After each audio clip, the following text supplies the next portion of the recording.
Cuando le hice esa pregunta a Antonia Salzano, el técnico me hizo un gesto con la mano en el cuello. Corta.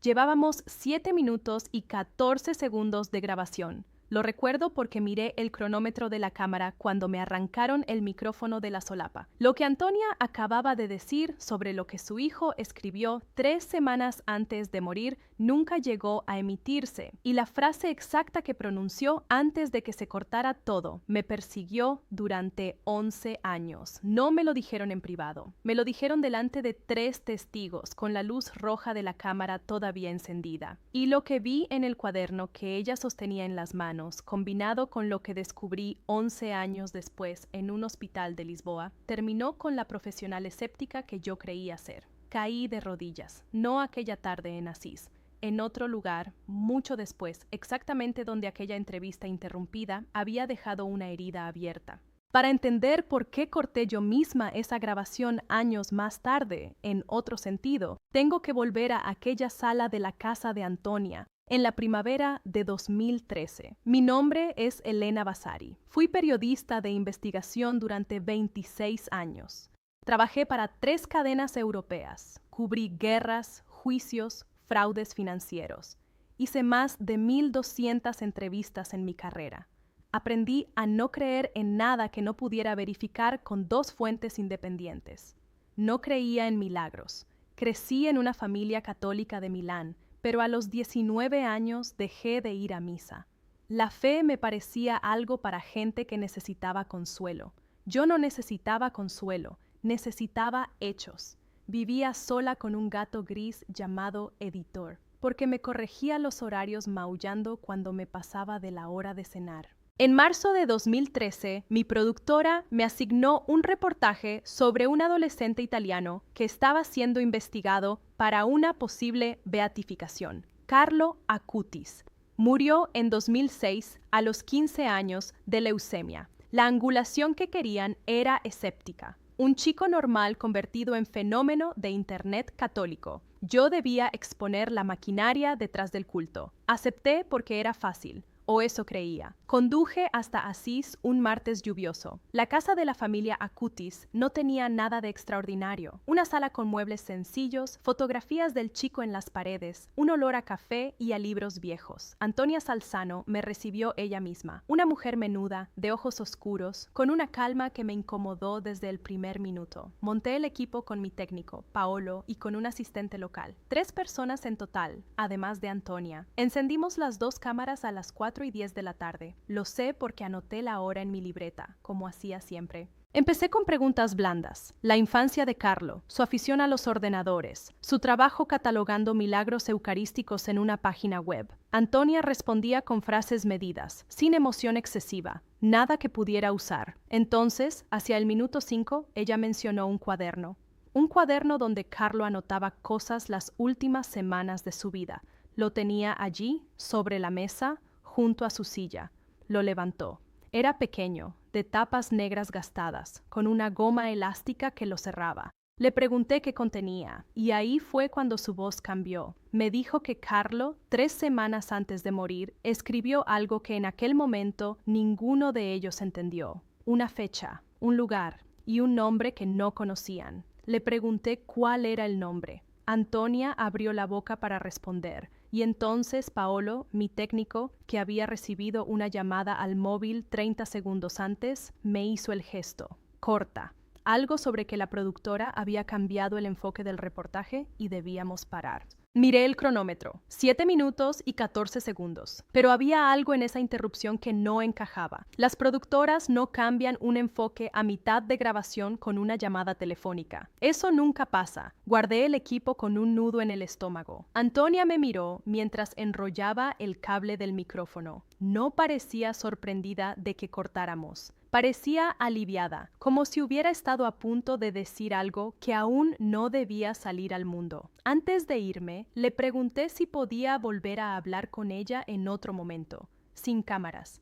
Ella sostuvo el cuaderno negro contra el pecho y me dijo una sola frase, que cuando llegara el día que Carlo escribió en esas páginas, yo lo entendería sin necesidad de que nadie me lo explicara. No le di importancia. Pensé que era el lenguaje místico habitual de las madres de causas de beatificación. Tomé mi bolso y conduje de vuelta a Milán bajo la lluvia. Lo que no imaginaba era que esa frase iba a determinar dónde estaría yo exactamente 11 años después. De vuelta en la redacción, descubrí que la llamada a Paolo no había venido de nuestra productora. Vino de un número que nadie reconoció. Cuando intenté investigar quién había ordenado cortar la entrevista, choqué con un muro que no tenía sentido para un reportaje tan menor. El editor jefe me dijo que el reportaje sobre Acutis quedaba cancelado, sin explicación. Me reasignaron a un caso de corrupción municipal esa misma semana. Pero yo tenía el material grabado, 7 minutos y 14 segundos en mi tarjeta de memoria. Esa noche los revisé en mi casa, con editor dormido sobre mis piernas. En el minuto 6:40, cuando Antonia levantó el cuaderno hacia la cámara, congelé la imagen. La calidad era buena. Acerqué el zoom a la página que ella había dejado entreabierta sin darse cuenta. Se veía letra manuscrita, líneas torcidas de alguien escribiendo desde una cama. Y aunque no podía leer la mayoría, distinguí 3 cosas en el margen superior derecho. Una fecha, unas palabras que parecían el nombre de un lugar, y debajo, subrayado 2 veces, lo que parecía un nombre propio. Forcé el zoom hasta donde la imagen aguantaba sin pixelarse. La fecha decía algo que terminaba en un 2 y un 4. El lugar empezaba con L. El nombre subrayado tenía 7 letras. Pasé 3 horas esa noche intentando reconstruir lo que Carlo había escrito. No lo conseguí. La imagen no daba más de sí. Y ahora el problema era peor, porque si aquello era solo el cuaderno de un chico enfermo divagando sobre sus últimas semanas, ¿por qué alguien con poder suficiente para infiltrarse en mi productora había ordenado que dejara de grabar exactamente en el segundo en que Antonia iba a leerlo en voz alta? A la mañana siguiente llamé a Antonia. No respondió. Llamé 3 días seguidos. Nada. Decidí ir por mi cuenta, sin la cadena, sin Paolo. Conduje de nuevo a Asís el sábado. Llamé a la puerta de la casa Acutis. Abrió un hombre mayor que me dijo que la señora Salzano había viajado y no sabía cuándo volvería. Era mentira.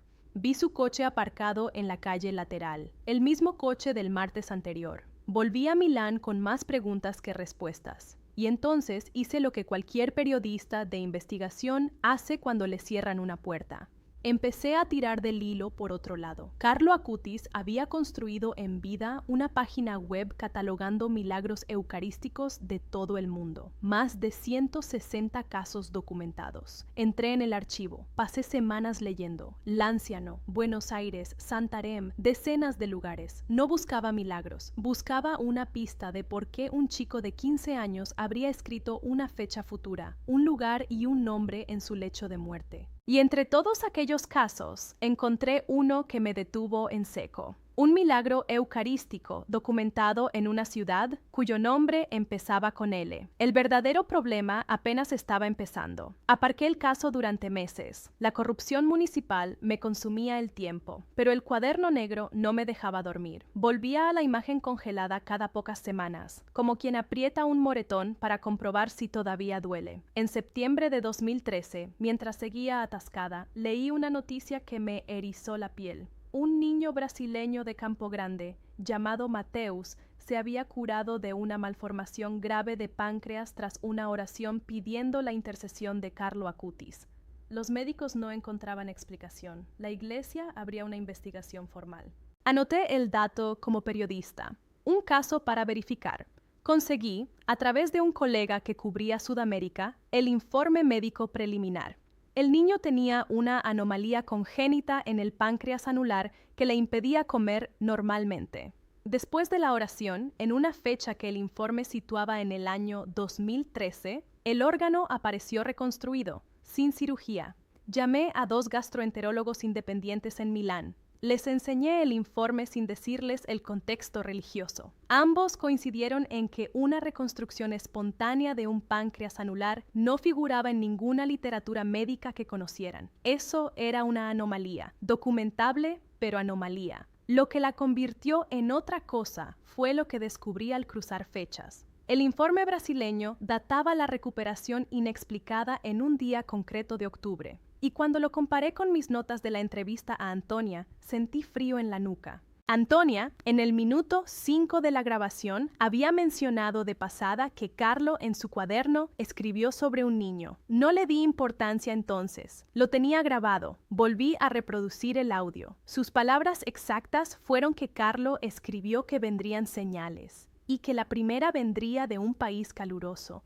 de un niño cuyo cuerpo se rehiciera por dentro. Yo había grabado esa frase en marzo de 2013. El milagro de Matthews se hizo público meses después. Me senté en el suelo de mi cocina con el ordenador sobre las rodillas. Editor maulló pidiendo cena. No me moví. Volví a la imagen congelada del cuaderno. Forcé de nuevo el zoom. Esa noche, con un software de mejora de imagen que me prestó un técnico forense de la cadena, conseguí limpiar un poco la página. Apareció una palabra más clara en una línea inferior. Decía, en italiano, la palabra niño, y al lado algo que parecía la palabra cuerpo. Mi reacción fue física. Las manos me sudaban tanto que tuve que secarlas en el pantalón para seguir tecleando. El corazón me latía contra las costillas como si quisiera salir. Me levanté, abrí la ventana, respiré el aire frío de la noche milanesa y me obligué a pensar como periodista. Coincidencia, me dije. Las madres dicen frases vagas. El cerebro busca patrones. Yo conocía todos los sesgos cognitivos del mundo, pero el problema con esa explicación era simple. Yo tenía la grabación con fecha. La frase de Antonia existía antes del milagro público. No era memoria reconstruida, era cinta magnética con marca temporal. Si lo que acabas de escuchar te ha removido por dentro,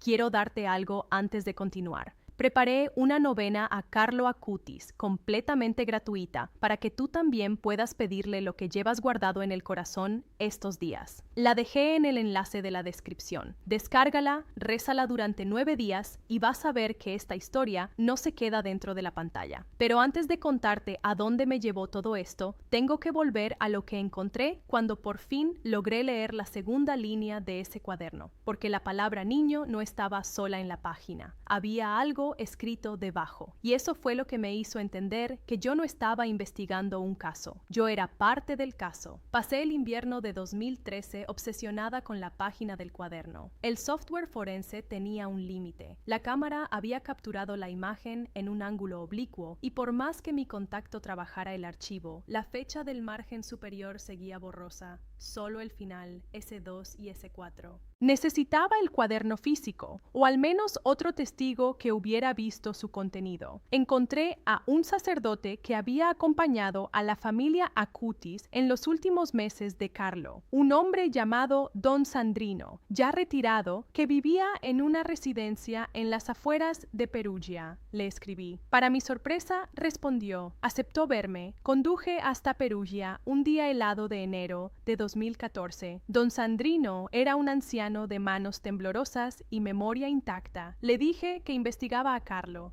No le mentí sobre mi escepticismo. Se lo conté todo. La entrevista cortada, la llamada anónima, la página del cuaderno. Él escuchó en silencio. Cuando terminé, me preguntó si yo había leído la palabra que estaba debajo de niño. Le dije que no, que la imagen no daba para más. Entonces me dijo que él sí la conocía, porque Carlos se la había dictado a él en voz alta, una tarde de finales de septiembre de 2006, 3 semanas antes de morir. Saqué la libreta, me temblaba la mano igual que a él.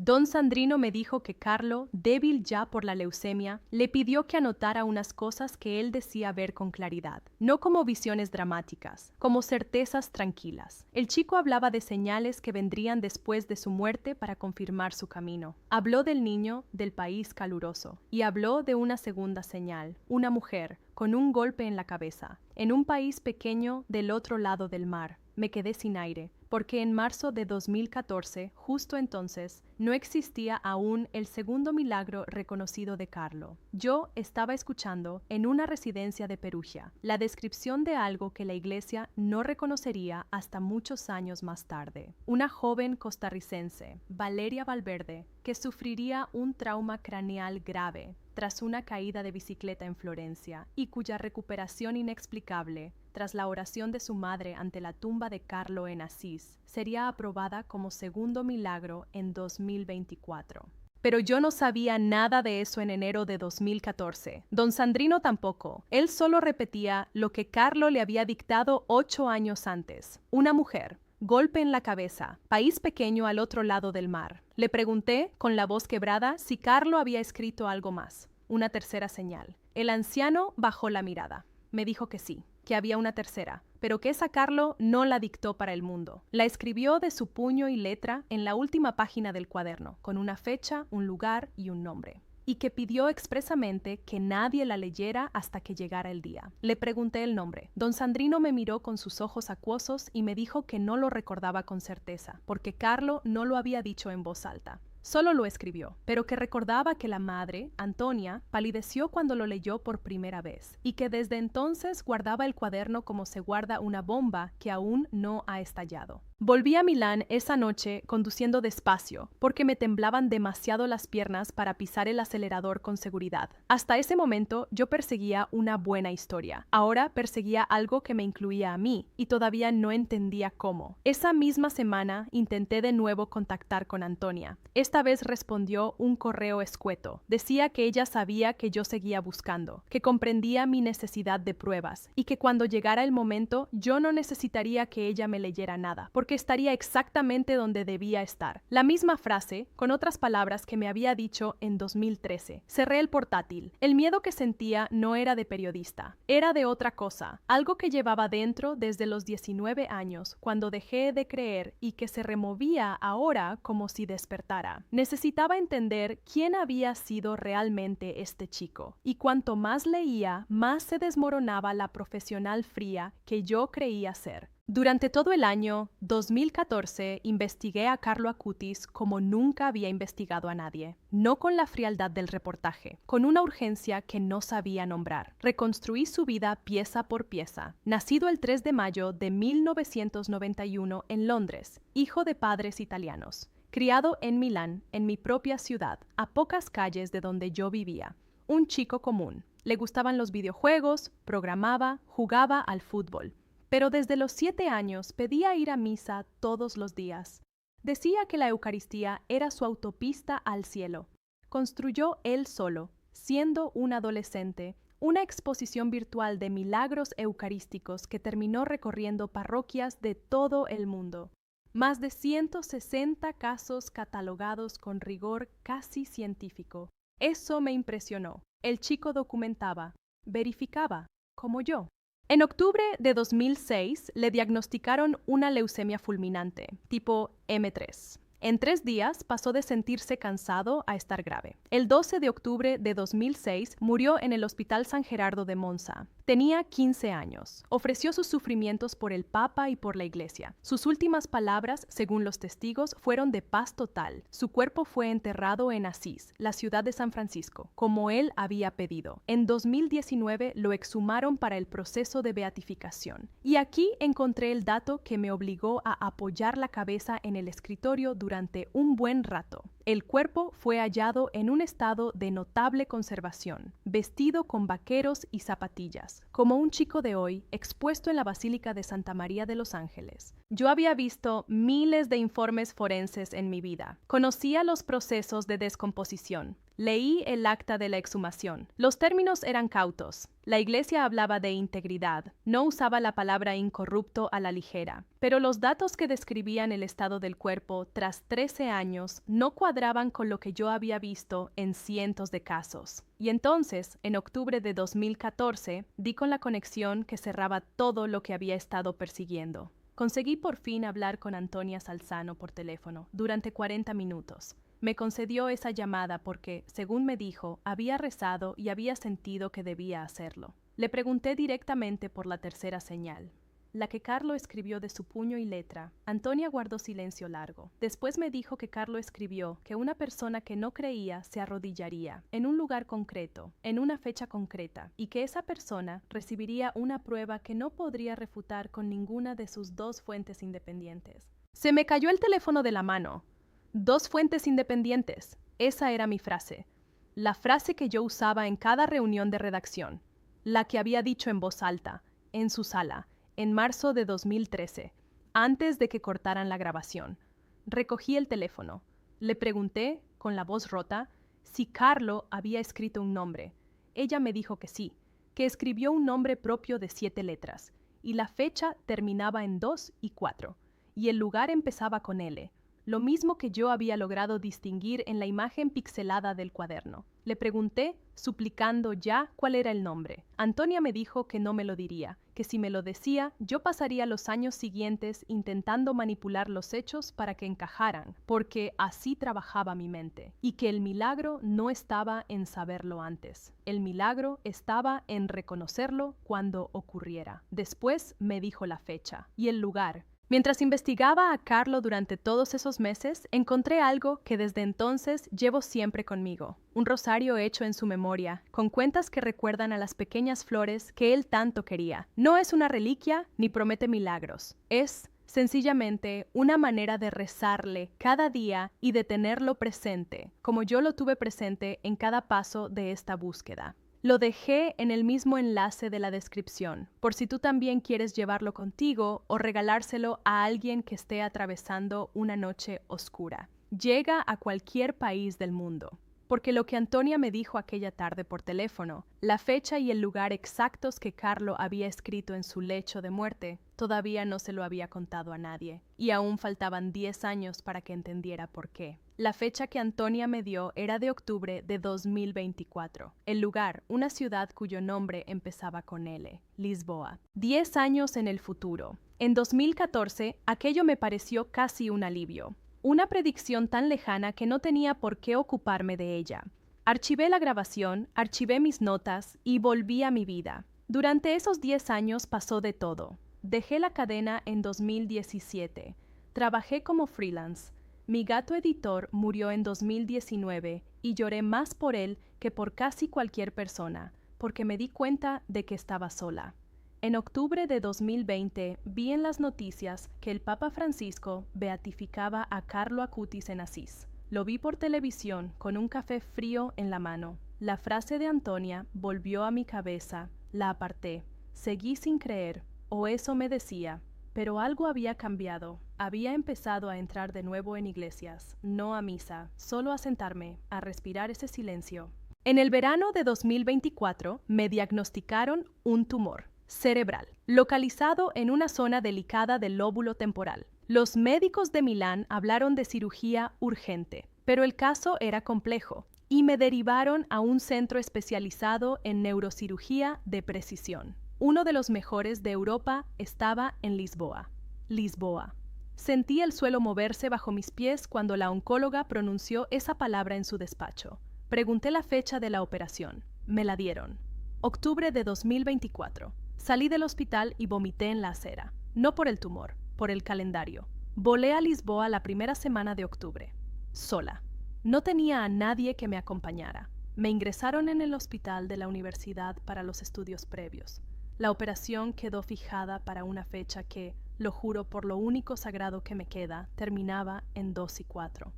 El día 24. La noche anterior a la operación no pude dormir. Pedí a la enfermera el contenido de mis pertenencias personales que guardaban en una bolsa. Quería tener cerca el móvil. Cuando me trajeron la bolsa, dentro había algo que yo no recordaba haber metido. Un sobre, blanco, sellado, con mi nombre escrito a mano, Elena, con una caligrafía de letras torcidas de alguien que escribe con dificultad. Pregunté a la enfermera quién lo había dejado. Me dijo que una señora mayor, italiana, lo había entregado en recepción esa misma tarde, con instrucciones de que me lo dieran solo la noche antes de la cirugía. Antonia. Tenía que ser Antonia. A sus años había viajado hasta Lisboa para entregarme un sobre, pero el sobre no estaba escrito con su letra. Estaba escrito con la caligrafía temblorosa de alguien enfermo en una cama. Lo abrí con manos que ya no controlaba. Dentro había una sola página, arrancada de un cuaderno de tapas negras. La última página, la que nadie debía leer hasta que llegara el día. La letra era de Carlo. Reconocí la inclinación, las líneas torcidas, idénticas a las de la imagen que había congelado 11 años antes. Y en esa página, fechada en septiembre de 2006, escrita por un chico de 15 años que se estaba muriendo, había 3 líneas. La primera era una fecha, el 24 de octubre de 2024. La segunda era un lugar, Lisboa, un hospital junto al río. Y la tercera, subrayada 2 veces, era un nombre de 7 letras. Mi nombre, Elena, y debajo mi apellido, Vasari, una periodista que no creía y que se arrodillaría la noche antes de recibir una prueba que no podría refutar con ninguna de sus 2 fuentes. Caí de rodillas en el suelo frío de aquella habitación de hospital, llorando como no había llorado en toda mi vida adulta, porque un chico que murió cuando yo tenía 35 años, en mi misma ciudad, 8 años antes de que yo siquiera oyera su nombre, había escrito mi nombre completo y la fecha y el lugar exactos donde yo estaría, temblando, la noche más vulnerable de mi existencia. No había 2 fuentes que refutaran aquello. No había ángulo periodístico. No había sesgo cognitivo que explicara cómo un nombre que yo no compartía públicamente, escrito en 2006, terminaba en un sobre en Lisboa en 2024. La operación del día siguiente salió mejor de lo que cualquier médico esperaba. El cirujano me dijo después que el tumor estaba mejor delimitado de lo que las imágenes mostraban, que lo extrajeron entero, que no hubo complicaciones. Usó la palabra afortunada. Yo ya no creía en la suerte.